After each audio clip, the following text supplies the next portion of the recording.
itu yang ingin diwujudkan di Ma'had Al-Abqari. Makanya dari sisi keilmuan tunas ulama, dari sisi kepemimpinan pemimpin peradaban, dari sisi kepedulian terhadap Islam pejuang Islam.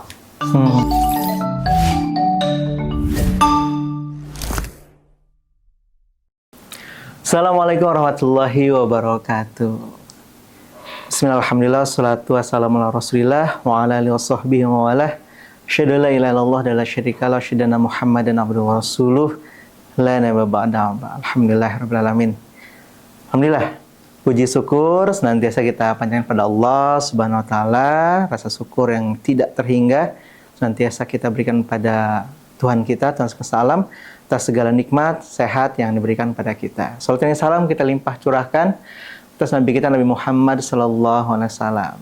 Baik, saudara-saudara kaum muslimin dimanapun berada, terutama para pemirsa Abqari TV, alhamdulillah di kesempatan istimewa hari ini momen yang berbahagia. Kalau biasanya saya ditemani atau menemani orang tua saya, ya, ada Abi saja. Hari ini edisi lengkap. Ada kedua orang tua saya yang sama-sama kami hormati dan muliakan, ada Abi dan Umi. Kita sapa dulu ya. Alhamdulillah, gimana Abi, Umi, gimana kabarnya? Alhamdulillah khair. Iya. Insyaallah. Sore ini istimewa Abi ya, ditemani. Ya. Iya. Biasa hari-hari juga ditemani. Tapi kan kalau podcast biasanya sendiri ya. Ini berarti hari ini temanya istimewa Abi ya. Ada satu tema yang dibawakan berdua, wah, berarti ada satu hal yang istimewa yang disampaikan. Baik, tema yang diberikan hari ini kita akan bicara tentang keabqarian. Nah, kita akan bicara tentang Al-Abqari. Mungkin para pemirsa sudah tahu ya bahwa Abi ini adalah mudir dari Pondok Pesantren Ma'had Al-Abqari, makanya channel ini namanya Abqari TV. Nah, hari ini kita akan berbicara tentang untuk mengenal Ma'had Al-Abqari lebih dalam. Makanya ada Abi, ada Umi. Karena beliau, kedua person ini adalah dua orang yang merintis katanya dari awal gitu. Artinya, insya Allah kita hari ini akan mendengarkan seperti apa Abqari itu. Mungkin yang pertama, Abi, Umi ini ya. Poin yang mungkin dari nama Abqari ini unik, Abi. Unik, tidak biasa, sulit dilafalkan. Wow. Sering banget ada yang nyebutnya salah nyebut Al-Abqari jadi Al-Baqari. Al-Baqari, Al-Baqarah, Al-Bukhari. Ini kan apa ya? Agak susah gitu ya di lidah orang yang mungkin belum tahu apa. Sebenarnya apa makna dibalik nama Al-Abqari ini? Al-Abqari. Jadi dalam Quran itu ada kata-kata Abqariyin Hisan.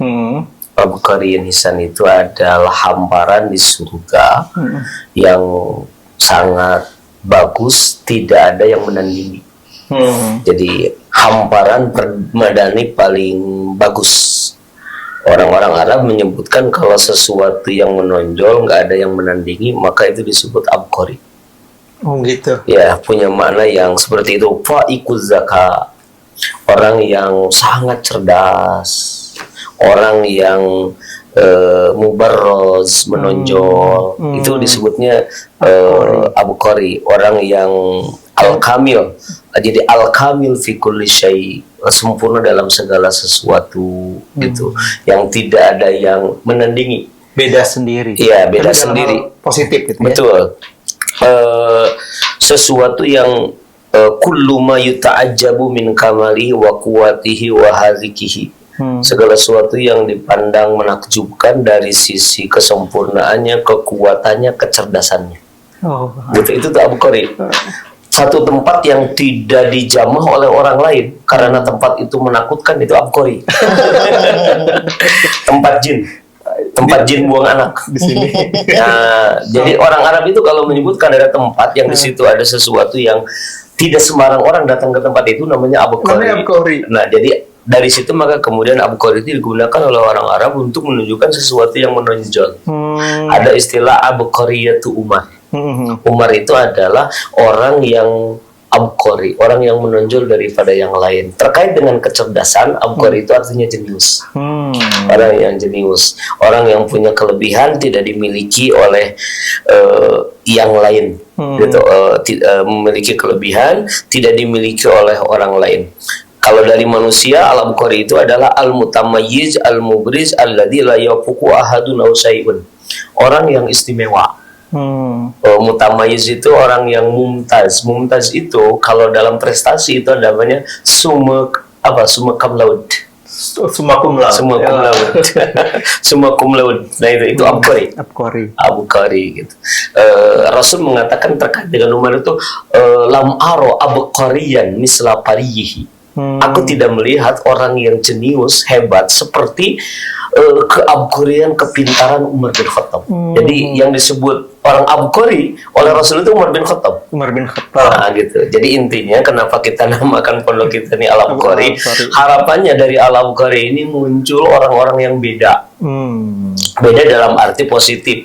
Beda dalam arti baik, bagus. Karena itu visi mimpi Ma'had al-Abqari ini adalah menjadi lembaga pendidikan terpercaya di Indonesia. Jadi kita ini ingin menjadi lembaga terpercaya di Indonesia. Kenapa harus begitu? Karena kita ingin bermanfaat untuk bukan hanya satu lingkungan di sini saja, tapi kita ingin bermanfaat untuk Indonesia dalam mencetak, terpercaya dalam mencetak tunas ulama, pemimpin peradaban yang berjuang untuk Islam.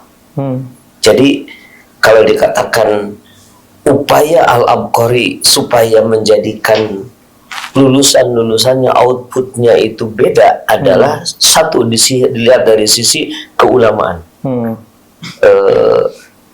Salah satu nilai yang ditonjolkan di al-abqari itu adalah tunas ulama. Santri-santri di al-abqari dicetak untuk menjadi para tunas ulama. Yang kedua, pemimpin peradaban. Pemimpin yang siap mereka berkiprah di tengah-tengah umat, menjadi pemimpin umat dalam bidang mereka, dalam segala hal. Kemudian pejuang Islam. Nilai-nilai perjuangan. Nah ini yang kita inginkan. Itulah yang disebut dengan abqari. Dengan memiliki 3 poin tadi, maka diharapkan santri al-abqari itu beda dengan santri yang lain. Gitu loh. Unik ya? Ya. Saya baru tahu, Abi. Ini baru tahu. Saya pernah Abi kan menjelaskan bahwa abqari itu jenius ya. Iya. Tapi kalau sedalam itu bahwa sesuatu yang beda, bahwa umal itu abqari, tempat yang angker ya, tempat yang ngajak orang juga artinya abqari. Nah ini suatu hal yang unik ya. Berarti emang pas bikin nama abqari itu Abi sudah merancang sejauh itu ya? Belum sih. Belum ya? Jadi pada awalnya ada beberapa nama. Cuman kalau Umi sendiri sebenarnya tidak mau, kalau Umi ya tidak mengetahui sedalam itu juga. Cuman ada semacam intuisi aja ya. Ada semacam intuisi dari beberapa nama yang jadi opsi waktu itu al-abqari itu. Umi kok punya intuisi sepertinya karena tadi tuh langka susah terus sepertinya tidak ada pondok pesantren itu yang namanya al-abqari. Sebenarnya sebelumnya itu ada nama-nama yang lain selain ini alternatif ya. Alternatif sebelum kita putuskan. Jadi memang intuisinya memang ke situ. Nah, dalam perjalanannya kemudian intuisi tadi diperjelas. Mimpinya apa. Karena ternyata setelah digali lebih jauh memang ternyata maknanya luar biasa. Intinya memang dari awal kita ini ingin memiliki sebuah lembaga pendidikan yang berbeda. Sebelum abqari itu nama pondok yang dibangun oleh Abi dulu itu di ruko di warung pojok namanya Al-Ghuraba. Al-Ghuraba itu adalah orang-orang yang aneh, orang yang asing, beda dari yang lain. Nah gitu. Jadi kata Rasul itu diambil dari hadis Rasul kan, diambil dari hadis Rasul bada al-Islamu ghariba wa sayaudu ghariba fatuba lil ghuraba. Nah itu beruntunglah orang-orang yang terasing dianggap aneh itu. Nah cuma kalau nama Ghuraba ini kesannya radikal atau gimana gitu. Nah, maka kemudian apa makna, apa kata yang juga mewakili mendekati ke arah itu, intinya memiliki sesuatu yang unik lah, berbeda. Ternyata ya kemudian muncullah nama Abqari. Dan nama Ghuraba itu emang kalau kata Umi itu ya mungkin unik segala itu sudah banyak yang pakai ya. Ya, nah, ada lembaga Al-Ghuraba. Kalau Abqari belum ada. belum pernah dengar. Baru tuh kesininya ada. Mungkin kesini mungkin ada ya.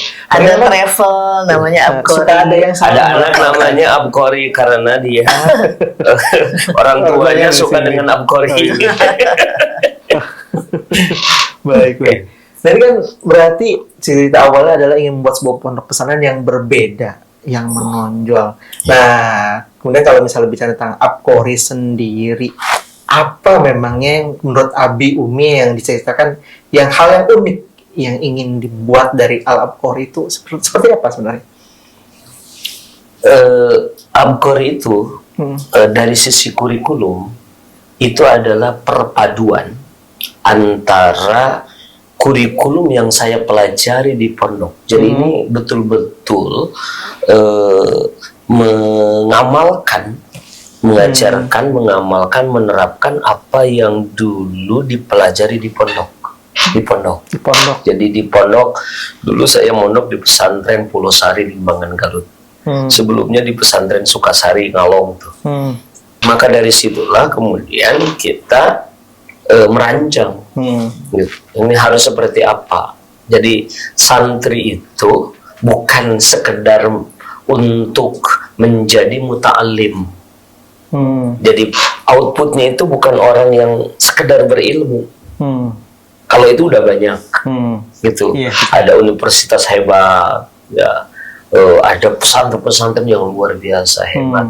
Tapi kalau mewujudkan para pemikir Islam, pejuang Islam, para pejuang Islam, para mufakir siasi, orang pemikir dan sekaligus politisi, orang yang paham politik, melek politik. Nah, ini belum ada. Itulah yang kemudian ingin diwujudkan, itu yang ingin diwujudkan di Ma'had Al-Abqari. Makanya dari sisi keilmuan tunas ulama. Dari sisi kepemimpinan, pemimpin peradaban. Dari sisi kepedulian terhadap Islam, pejuang Islam. Nah, harapannya begitu. Apapun nanti output Ma'had Al-Abqari, apakah jadi ulama, jadi ustadz, jadi pebisnis, jadi pegawai negeri, jadi apalah, pedagang dan macam-macam. Kan faktanya lulusan itu banyak macam-macam, ragam macam masyarakat itu beda-beda. Meski kita mengarahkan kepada keulamaan, minimal 3 sifat itu, 3 poin itu tidak boleh luntur dari lulusan Ma'had Al-Abqari. Jadi meskipun ilmu mereka tidak seberapa, karena di Al-Abqari kan baru diajarkan ilmu-ilmu dasar, baru diajarkan ilmu-ilmu tunas. Kayak sebut tunas ulama. Makanya tunas ulama. Kalau tunas ulama kan ya tunas ilmu-ilmu dasar saja. Tetapi meski mereka ilmunya dasar, mereka sudah punya pemahaman Islam yang menyeluruh, pemahaman Islam yang ideologis. Islam sebagai sebuah ideologi yang harus diwujudkan, diterapkan dalam kehidupan nyata. Sehingga apa peran saya nanti untuk Islam?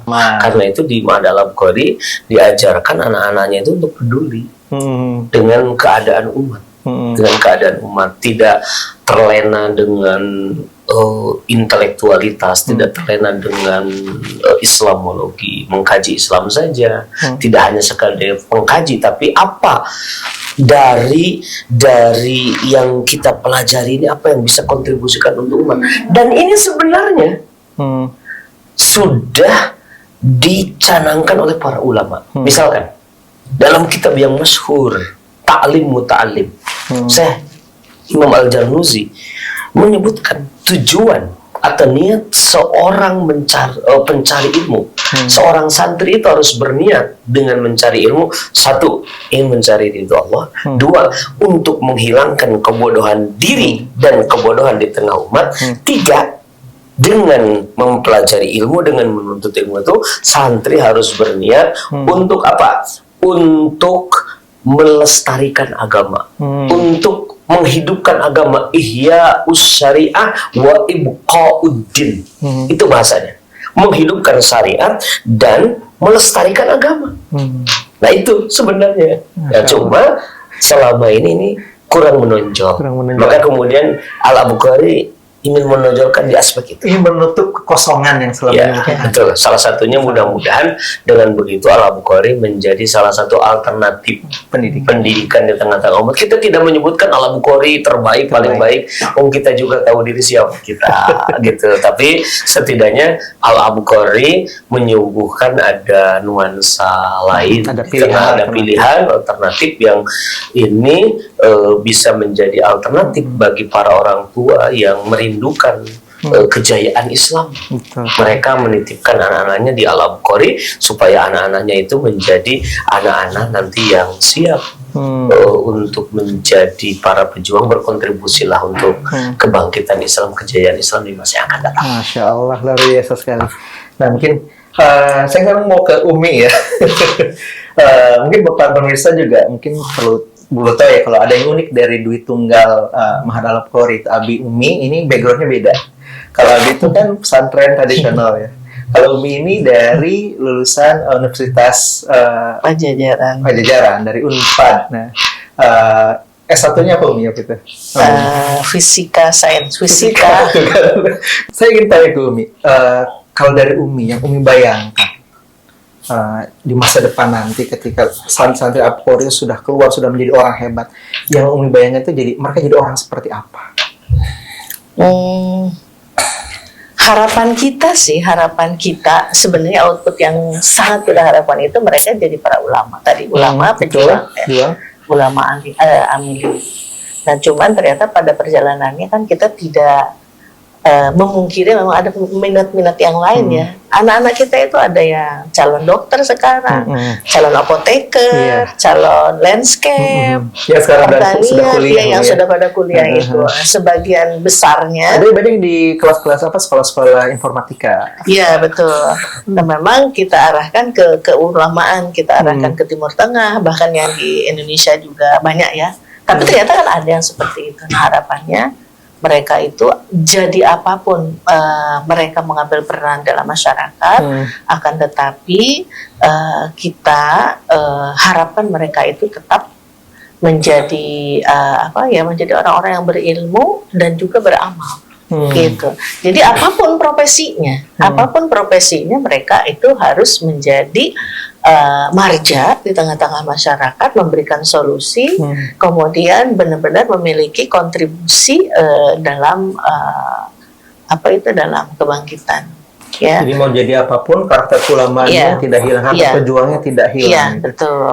Makanya Mars Al-Bukhari itu ujungnya adalah hulmuna ulama amilin. Mimpi kami adalah menjadi ulama amilin. Nah, jadi tidak banyak anak-anak yang mau cita-cita jadi ulama karena jadi ulama itu masa depannya suram. Ulama itu kan serba salah.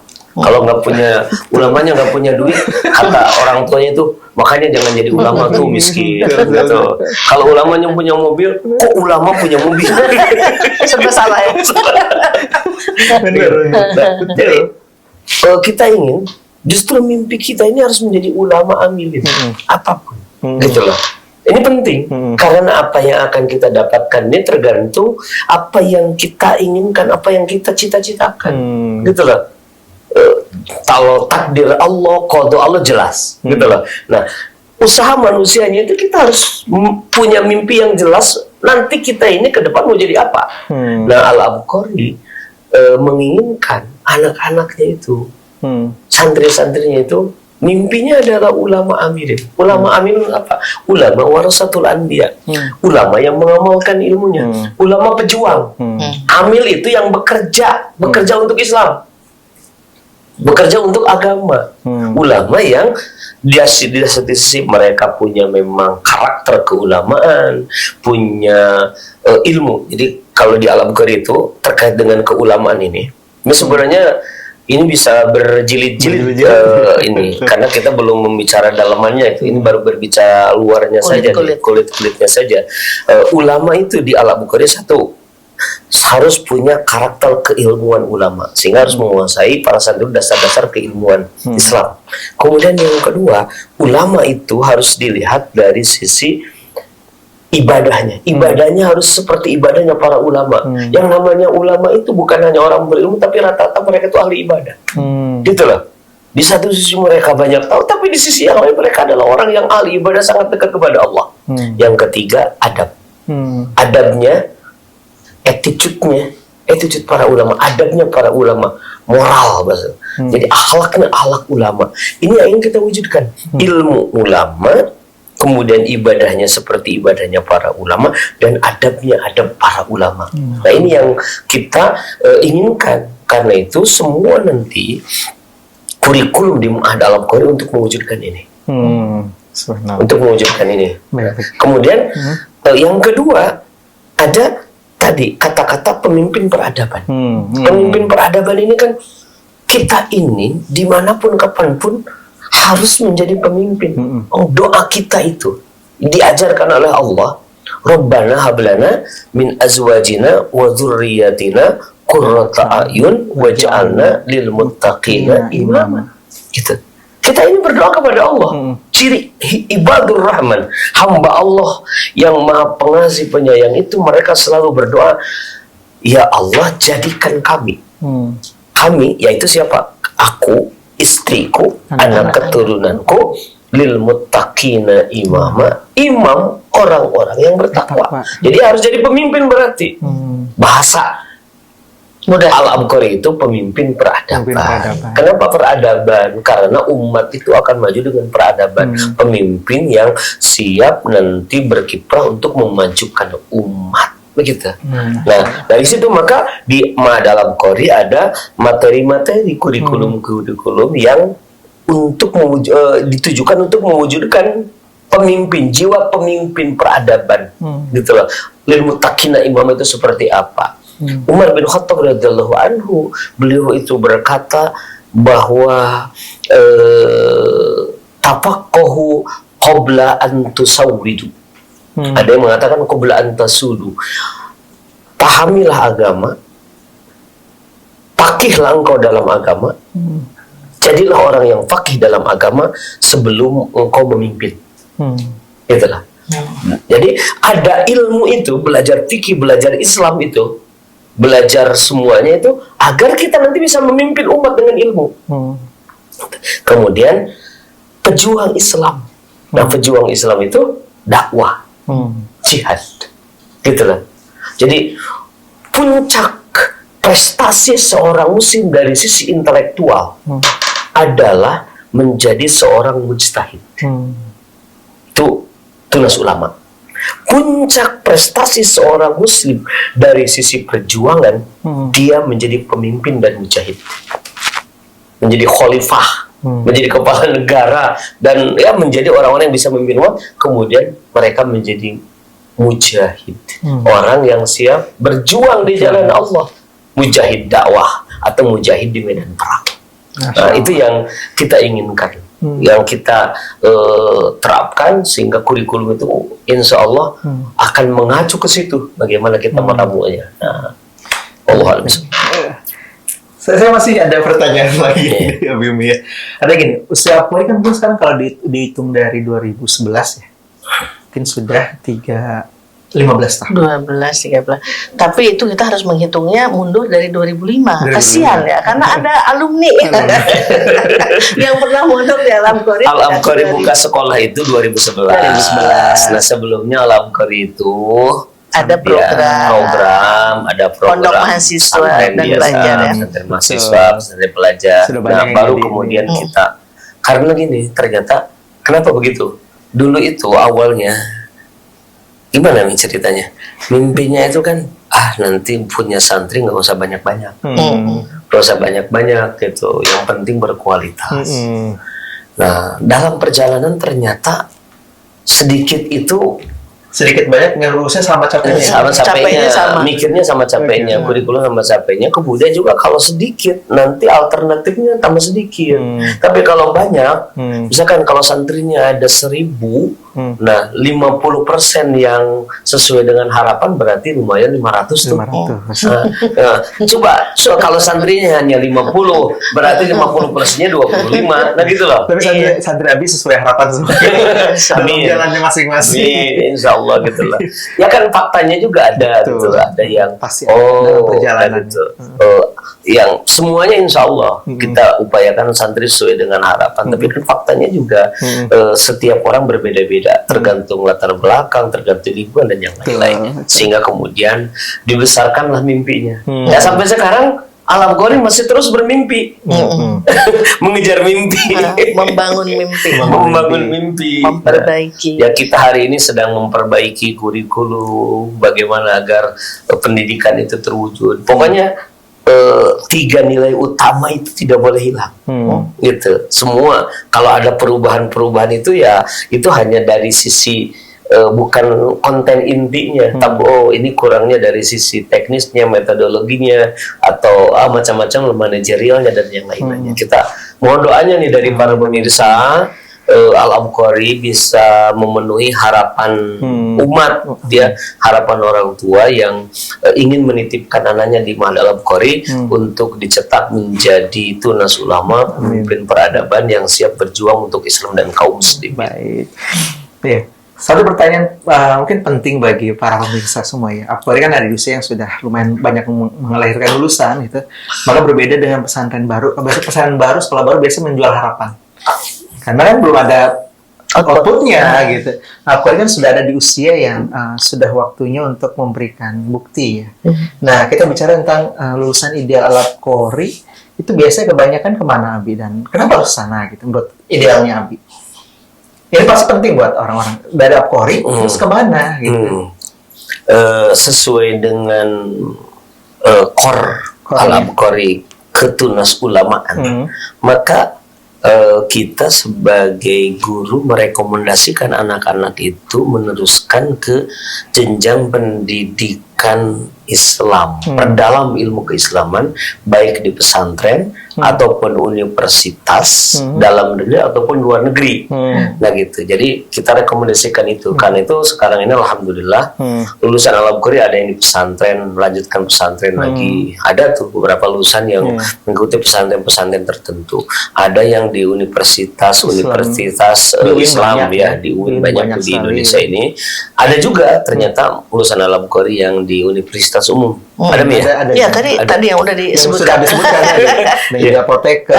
Ya. Kemudian ada, nah kita arahkan Alam Qori itu mereka bisa lolos diterima di Al-Azhar di Mesir, sehingga alhamdulillah sekarang ini kita hitung alumni Alam Qori yang ada di sana itu lebih dari 80. Di Al-Azhar Mesir. Ya, di Al-Azhar. Ada yang di Ma'hadnya itu sedikit, ada yang paling banyak itu di Jamiah, di universitasnya. Makanya setiap tahun alhamdulillah selalu ada lah dari Alam Qori yang diberangkatkan ke sana gitu. Dan kita ingin ya lulusan Alam Qori itu nanti mereka punya keilmuan yang mumpuni dan punya semangat perjuangannya tetap dijaga gitu. Alhamdulillahirabbil alamin sudah ada ternyata lulusan-lulusan Alam Qori yang selesai S1 di Al-Azhar itu. Ya, yang lulusan pertama itu adalah lulusan Tehzian. Ya, angkatan kedua. Karena yang berangkat ke Mesir itu ada angkatan kedua, yang angkatan yang sudah pertama, kembali angkatan kedua, tiga. Yang pertama kan belum ya? Belum ada. Ya, dari mulai angkatan kedua. Jadi ada lulusan angkatan kedua yang sudah tamat S1 di Al-Azhar. Ada yang angkatan 1. Ada sih. Jidan. Oh, Jidan. Ya, Jidan. Tapi belum balik. Nah, yang sudah lulus di Al-Azhar itu 1, 2, 3, 4, 5, 6, ada 7, 8. Ada 8 orang lulusan Ma'had Al-Abqari yang sekarang mereka meneruskan pendidikannya di Al-Azhar ke S2. Masya Allah. Nah, belum mau pulang. Nah, harapannya nanti kalau mereka pulang ya maulah ngabdi di Al-Abqari. Nah, gitu. Nah, alhamdulillah sekarang pun di pondok kita ada guru yang kembali dari Mesir dan menjadi guru di sini. Jadi kita arahkan ke sana karena Al-Azhar itu bagaimanapun tidak bisa dipungkiri itu adalah kiblat ilmu. Kalau kita berbicara keilmuan maka Al-Azhar lebih mudah, sehingga di sana itu alternatif mau jadi apa, mempelajari dalam apa itu mudah, ada di satu tempat itu fasilitasnya. Ya, betul, ahli tafsir ada ahlinya, ahli hadis ada ahlinya, ahli usul fikih, ahli fikih, ahli bahasa ada di sana gitu loh. Jadi enak lah gitu. Nah, sementara di daerah yang lain biasanya hanya homogen saja. Kalau di Al-Azhar itu lebih heterogen gitu. Itu yang kita inginkan. Kemudian juga di sana biaya pendidikannya juga murah, aksesnya mudah. Maka kemudian kita arahkan anak-anak ini kalau mereka setuju dengan orang tuanya maka berangkatlah ke Al-Azhar. Masya Allah. Nanti tahun depannya lagi lebih banyak lagi kita guru-gurunya pada pulang ya. Tapi kan memang sudah mulai banyak nih ya lulusan alumni dari Al-Azhar yang kemudian jadi guru di Ma'had Al-Abqari gitu. Tahun ini ada berapa? 3. Mungkin nanti tahun depan ada lagi yang pulang. Insya Allah. Wah, saya terancam. Insya Allah gitu. Baik, Insya Allah, alhamdulillah. Baik, Abi Umi ini pembicaraan sebenarnya sangat menarik ya, sangat menarik. Saja kita ternyata dibatasi oleh waktu. Insya Allah mungkin nanti kita akan ada jilid 2-nya mungkin bicara tentang Al-Qari, berbicara tentang kurikulum, pelajaran apa saja dan yang lainnya ini juga penting diketahui oleh pemirsa. Tentang kebiasaan kita bangun di pondok, gitu, karakter yang ingin diciptakan. Insya Allah. Ya, alhamdulillahirrahmanirrahim, para pemirsa Al-Bukhari TV, ini pembicaraan sangat menarik, tapi karena kita dibatasi waktu, kita harus cukupkan. Termasuk nanti tentang kewanitaan. Secara khusus mungkin nanti harus ada sesi mengeksplor Umi. Tadi saya berkepikiran tentang perjuangan. Nanti kan perjuangan.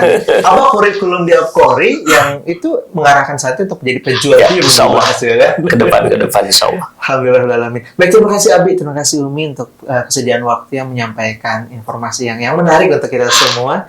Alhamdulillah, Bapak Ibu semuanya, para pemirsa Al-Bukhari TV, kita cukupkan pertemuan kita di kesempatan hari ini. Semoga kita insya Allah bisa bertemu di video-video, di vlog-vlog, di rekaman-rekaman berikutnya. Baik, kita tutup. Saya mohon maaf apabila ada kesalahan dan kesalahan ucap dan perkataan. Bila taufiq wal hidayah. Wassalamualaikum warahmatullahi wabarakatuh. Sampai jumpa di kesempatan berikutnya.